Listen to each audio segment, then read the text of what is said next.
વિદ્યાર્થી મિત્રો કેમ છો બધા મજામાં ને વિડિયો લેક્ચરમાં આપનું ફરી એકવાર હાર્દિક સ્વાગત છે।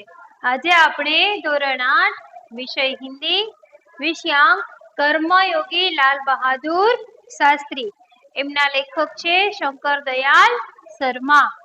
भारत के 9वें राष्ट्रपति श्री शंकर दयाल शर्मा का जन्म भोपाल यानी मध्य प्रदेश में हुआ था। उनकी आरंभिक शिक्षा मध्य प्रदेश में हुई। आगे की पढ़ाई उन्होंने क्रमशः आगरा, इलाहाबाद तथा लखनऊ विश्वविद्यालय में की तथा एमए एलएलबी की उपाधियां प्राप्त की। बाद में कैम्ब्रिज विश्वविद्यालय से पीएचडी की उपाधि अर्जित की यानी हासिल की और वहीं पर 1 वर्ष तक प्रवक्ता रहे।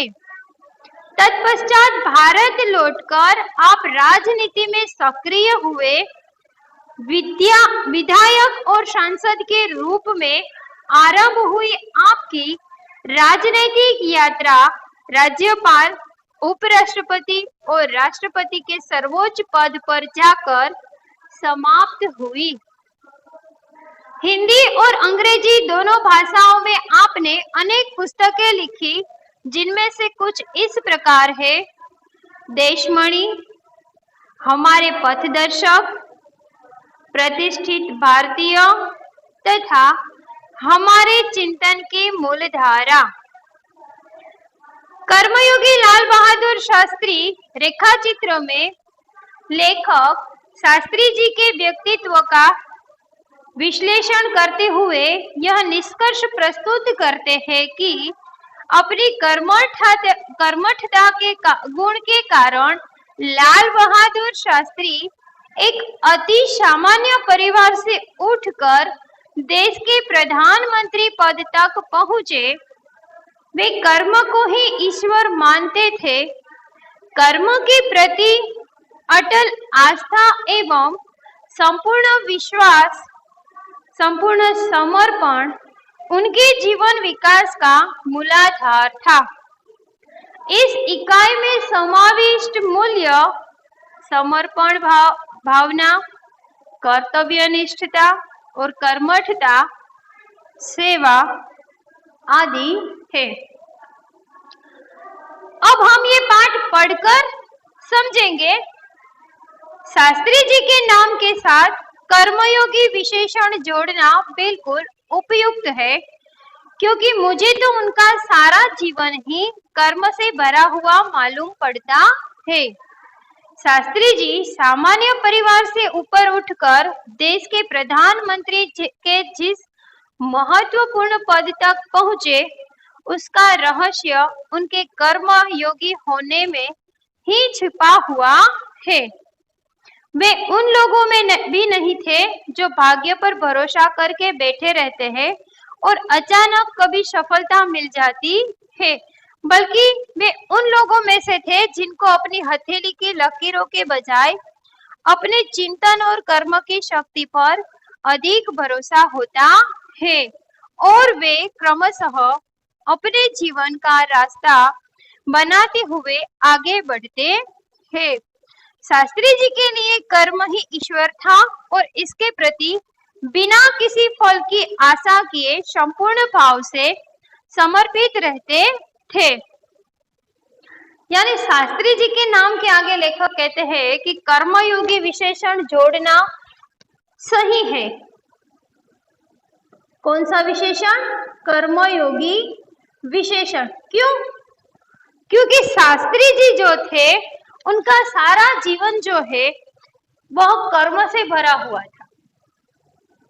यानी शास्त्री जी सामान्य परिवार से ऊपर उठकर देश के प्रधानमंत्री के जिस महत्वपूर्ण पद पर पहुंचे, उसका रहस्य कर्मयोगी होने में ही छिपा हुआ है। लाल बहादुर शास्त्री का कहना है कि शास्त्री जी जो है वो उन लोगों जैसे नहीं थे जो अपने भाग्य पर, अपने नसीब पर भरोसा करके बैठे रहते थे। यानी जो जो लोग हैं वो अपने हाथ की रेखा ऊपर आधार रखते हैं कि मेरे हाथों की लकीरों में लिखा होगा कि मुझे ये चीज मिलेगी या फिर ये पद मिलेगा। तो मान लो कि वो सफलता हासिल कर लेंगे यदि नसीब में लिखा होगा तो। लेकिन शास्त्री जी उनसे उल्टा थे, उनका मानना था वो हाथ की लकीरों पर भरोसा करके बैठे नहीं रहते थे, बल्कि उनका मानना था कि हमें कर्म करके, यानी ईश्वर पर भरोसा तो रखते ही थे, लेकिन आगे बढ़ने के लिए बिना किसी फल की आशा किए कर्म ही ईश्वर है ऐसा मानकर वह अपना नसीब आजमाते थे। यानी कहने का मतलब यह है कि वो बैठे नहीं रहते थे उन लोगों की तरह कि हाथों की लकीरों में लिखा है तो मिलेगा। नहीं, लकीरों में लिखा नहीं होगा तो भी वह कर्म करके उसे हासिल करते थे, खुद लकीर बनाते थे। और इसीलिए यहाँ पर कहते हैं कि शास्त्री जी के लिए कर्म ही ईश्वर था और इसके प्रति बिना किसी फल की आशा किए संपूर्ण भाव से वह समर्पित रहते थे। यहाँ तक कि जब भी उन्हें फल की प्राप्ति के अवसर मिले तब भी उन्होंने उसे और हमेशा उपेक्षित दृष्टि ही रखी। उनका जीवन दर्शन गीता के निष्काम कर्मयोगी का प्रतिरूप था। इसीलिए मैं समझता हूँ कि इन्हें केवल कर्मयोगी के बजाय निष्काम कर्मयोगी कहना कहीं अधिक उपयुक्त है। यानी लाल बहादुर शास्त्री जो है कहते हैं कि वह निष्काम कर्मयोगी थे। क्यों? क्योंकि वह कार्य करते थे लेकिन किसी फल की आशा नहीं रखते थे। फल की दृष्टि से वह कोई काम करते नहीं थे, बस ये काम करना है तो करना है। गीता के उनका जीवन दर्शन गीता के निष्काम कर्मयोगी जैसा था। कोई भी काम हो बिना स्वार्थ के, बिना फल की आशा रखे वह काम जो है करते थे। यदि कोई काम करते समय उन्हें कोई फल मिल भी जाता है तो उसकी ओर उपेक्षित दृष्टि से वह देखते थे, इसलिए उसे निष्काम कर्मयोगी, कौन सा? निष्काम कर्मयोगी कहना अधिक उपयुक्त है।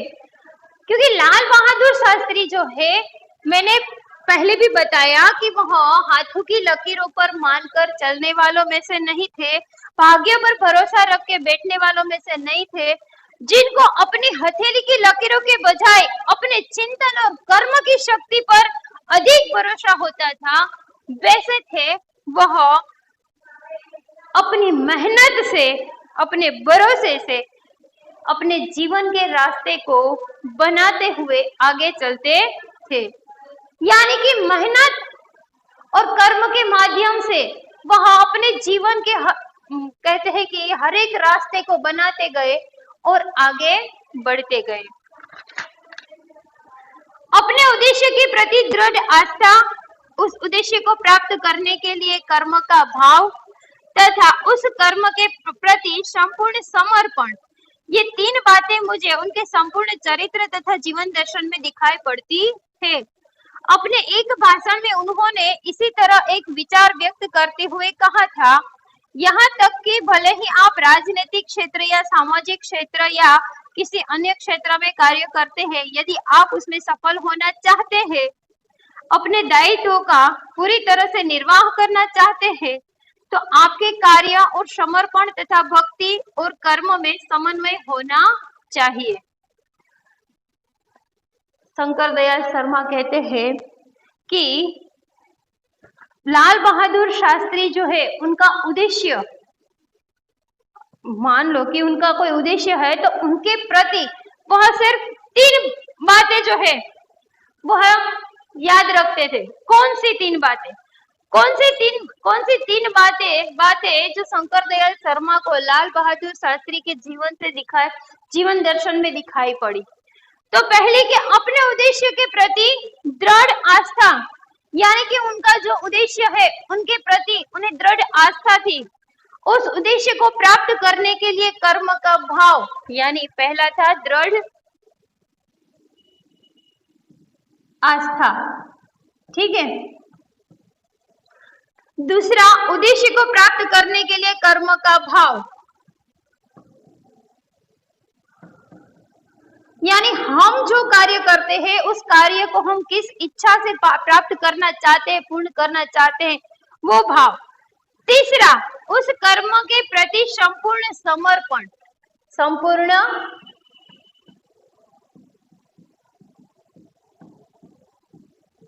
समर्पण, जो भी कार्य करो उसमें अपने आत्मा, अपना मन, सब कुछ समर्पण कर दो, तब जाके उनका जो ये कार्य है अच्छी तरह से पूर्ण होगा। यानी शंकर दयाल शर्मा को लाल बहादुर शास्त्री के जीवन का ये 3 उद्देश्य जो है, अपने कर्म के प्रति, अपने कार्य के प्रति, अपने उद्देश्य के प्रति, उनके जीवन से ये 3 बातें जो है दिखाई पड़ती है जीवन दर्शन से। तो पहली है कि लाल बहादुर शास्त्री जो है अपने उद्देश्य के प्रति दृढ़ आस्था रखते थे, और फिर कर्म का भाव, जो भी उद्देश्य है उसे पूर्ण करने के लिए, प्राप्त करने के लिए कर्म का भाव रखते थे।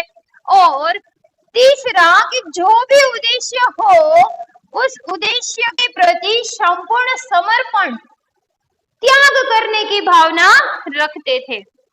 अपने एक भाषण में उन्होंने कहा भी था कि यदि आपको, यहाँ तक कि भले ही आप राजनीतिक क्षेत्र या सामाजिक क्षेत्र या किसी भी क्षेत्र में यदि आप सफल होना चाहते हो, तो अपने दायित्व को पूरी तरह निर्वाह करना चाहते हो, तो क्या करना है? तो आपके कार्य और समर्पण तथा भक्ति और कर्म में समन्वय होना चाहिए। क्या होना चाहिए? पहला तो आपका जो कार्य है वह कार्य और समर्पण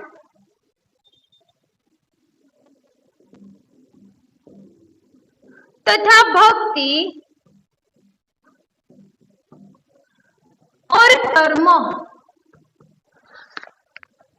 क्या होना चाहिए? आप जो भी करना चाहते हो उसमें सबसे पहले कार्य, समर्पण, भक्ति और कर्म, इन चारों में समन्वय यानी समानता होनी चाहिए, तभी आपको सफलता मिलेगी। क्या मिलेगी? सफलता। चाहे वो कोई भी काम हो, राजनीतिक काम हो, सामाजिक काम हो, कोई भी क्षेत्र हो, आप यदि अपने कार्यों को अच्छी तरह से समझे, उसमें समर्पण का भाव रखे और भक्ति भाव से वह कार्य पूर्ण करने का प्रयत्न करे, और कर्म, उस कार्य को पूर्ण करने के लिए अपना कर्म आजमाए, यानी इन चारों में समानता का भाव होना चाहिए, समन्वय होना चाहिए, तो जो कार्य है वह अवश्य सफल होगा। मैं शास्त्री जी की सफलता का रहस्य उनके इसी महत्वपूर्ण चिंतन में मानता हूँ। साथ ही यह भी मानता हूँ कि किसी भी व्यक्ति, समाज और देश के विकास का रहस्य इसी भक्ति और कर्म के सिद्धांत में निहित है। यानी शंकर दयाल शर्मा जी लेखक कहते हैं कि शास्त्री जी की सफलता का रहस्य उनके इसी महत्वपूर्ण चिंतन में मानते हैं, यानी कि ये 4 बातें जो है, ये जो सोचते हैं, समन्वय की बात सोचते हैं, उसमें उनका यह रहस्य, सफलता का रहस्य है। साथ ही वह मानते हैं कि किसी भी व्यक्ति, समाज और देश के विकास का रहस्य भी भक्ति और कर्म के सिद्धांत में है। किसमें है? भक्ति और कर्म के सिद्धांत में सफलता का रहस्य है। शास्त्री जी का संपूर्ण जीवन श्रम, सेवा, सादगी और समर्पण का अनुपम उदाहरण है। आपको प्रश्न पूछा जाएगा कि शास्त्री जी का संपूर्ण जीवन किसका उदाहरण है? तो शास्त्री जी का संपूर्ण जीवन श्रम, सेवा, सादगी और समर्पण कौन सा है? श्रम, सेवा, सादगी और समर्पण, ठीक है।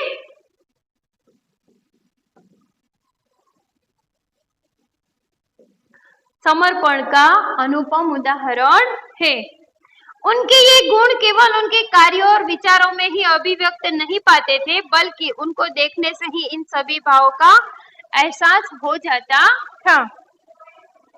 आगे लेखक कहते हैं कि उनके ये गुण केवल उनके कार्यों और विचारों में ही नहीं दिखाई देते थे, बल्कि उनको देखने से ही ये सारे भाव जो है अपने आप महसूस हो जाते थे, यानी इस भावों का एहसास हो जाता था कि लाल बहादुर शास्त्री के अंदर ये सारे भाव जो है, यानी कौन कौन से भाव, श्रम, सेवा, सादगी और समर्पण के भाव जो है वो अपने आप ही उनके चेहरे पर मानो जैसे देखने से, उनके सामने देखने से पता चल जाता था। उनके अपने व्यक्तित्व में विचारों का अनोखा समन्वय था। वे जो कुछ कहते थे वही करते थे, जो कुछ भी करते थे वह एकमात्र राष्ट्र लाभ की भावना से प्रेरित होकर करते थे। शंकर दयाल शर्मा जी कहते हैं कि वे कुछ भी कहते वही करते थे, यानी कथनी करनी एक थी, अलग नहीं थी। आजकल देखे तो कई लोग ऐसे होते हैं, कहते कुछ है और करते कुछ है, लेकिन लाल बहादुर शास्त्री जी जो है वह कहते थे वही काम करते थे, जो कहते वही करते, और जो कुछ भी करते वो एकमात्र राष्ट्र लाभ की भावना से प्रेरित होकर करते। मुझे लगता है कि यह उनके चरित्र की एक बहुत बड़ी विशेषता थी, जिसके कारण देशवासी उन पर इतना अधिक विशेष विश्वास करते थे और उन्हें चाहते थे। शंकर दयाल शर्मा जी कहते हैं कि देश के लाभ की भावना से प्रेरित होकर वह जो कोई भी कार्य करते थे उससे उन्हें, यानी शंकर दयाल शर्मा को लगता है कि उनके चरित्र की यही विशेषता के कारण आज देशवासी विश्वास करते थे और उन्हें चाहते थे भी।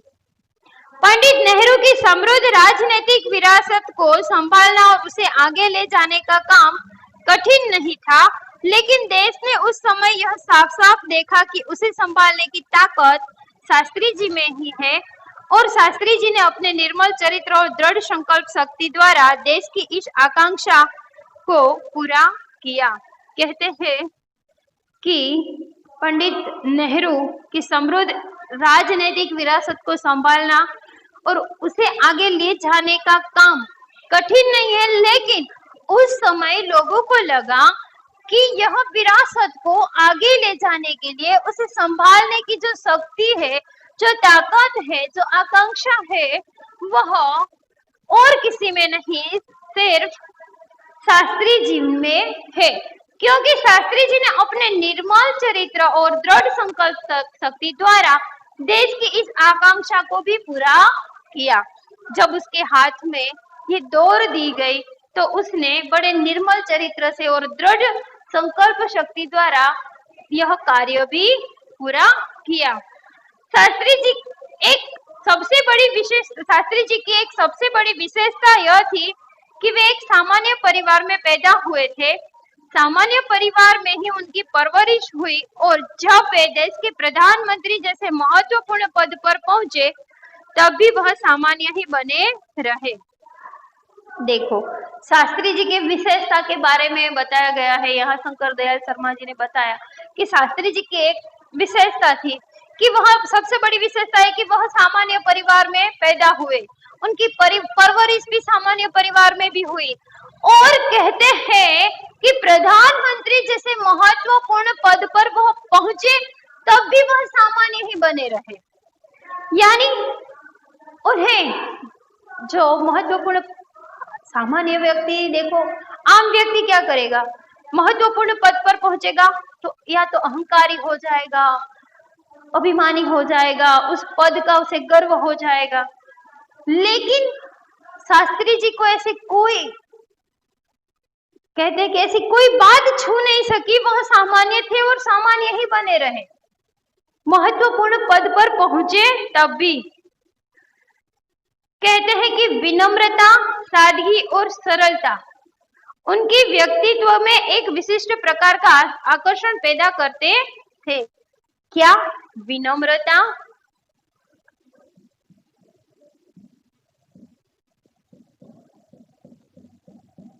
सादगी और सरलता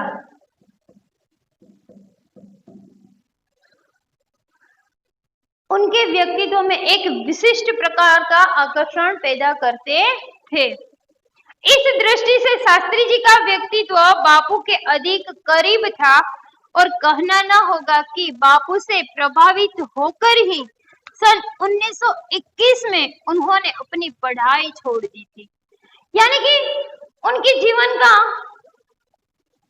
जीवन में इन तीनों को देखकर, यानी विनम्रता, सादगी और सरलता को देखकर कहते हैं कि बापू यानी महात्मा गांधी के अधिक उनका जीवन जो था, लाल बहादुर शास्त्री का जीवन जो था वो महात्मा गांधी के अधिक करीब था और उन्हीं से कहते हैं कि उन्हीं से प्रभावित होकर लाल बहादुर शास्त्री ने 1921 में अपनी पढ़ाई छोड़ दी।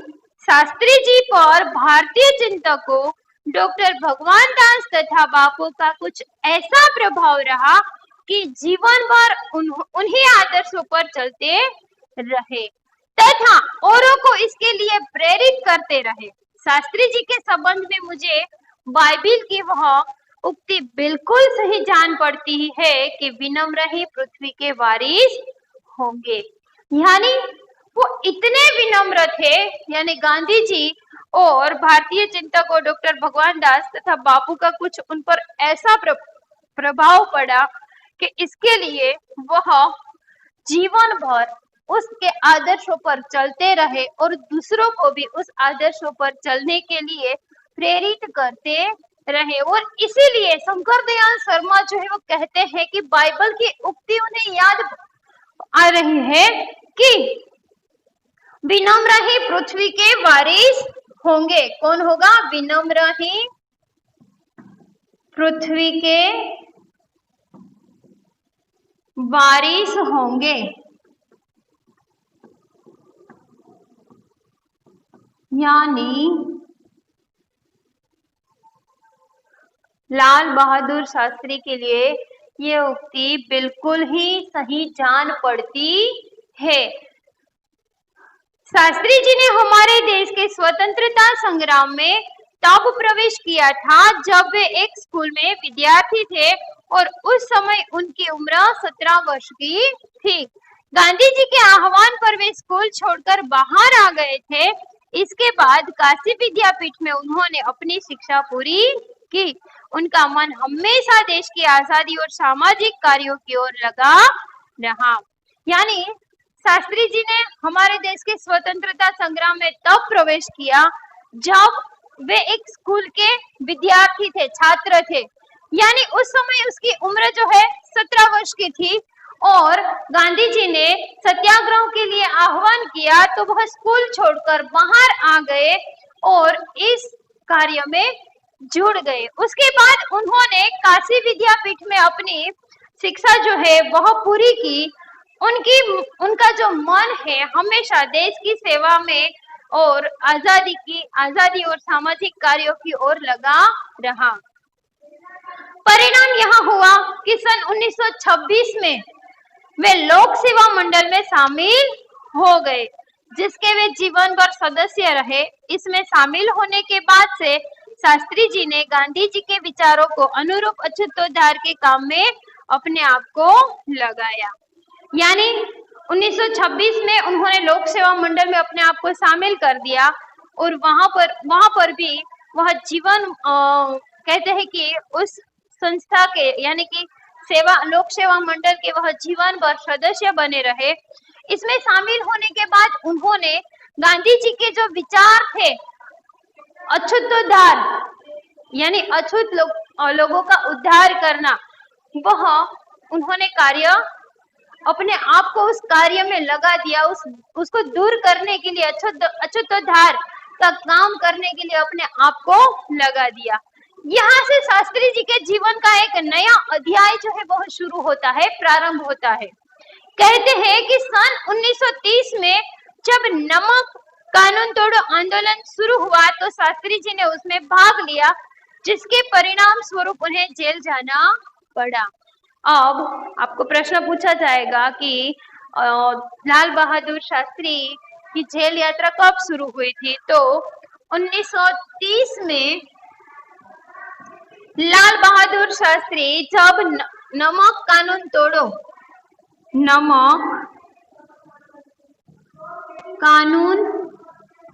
तोड़ो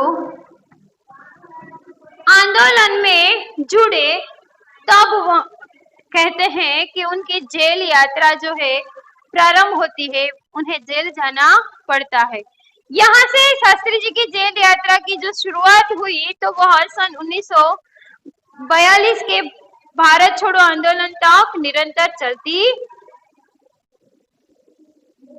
1930 में शुरू हुई और 1942 में खत्म हुई, यानी निरंतर चलती रही। इन 12 वर्षों के दौरान वे 7 बार जेल गए। कितनी बार?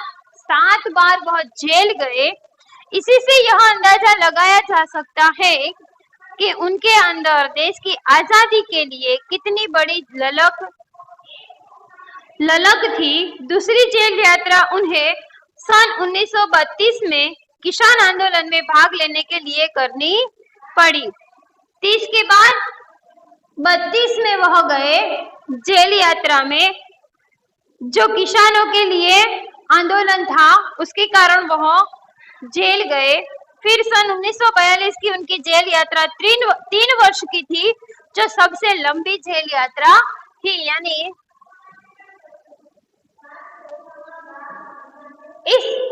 ये जो जेल यात्रा है वह 3 वर्ष की जेल यात्रा थी, जो सबसे बड़ी लंबी जेल यात्रा थी। अब हम आगे पार्ट 2 में पढ़ेंगे और समझेंगे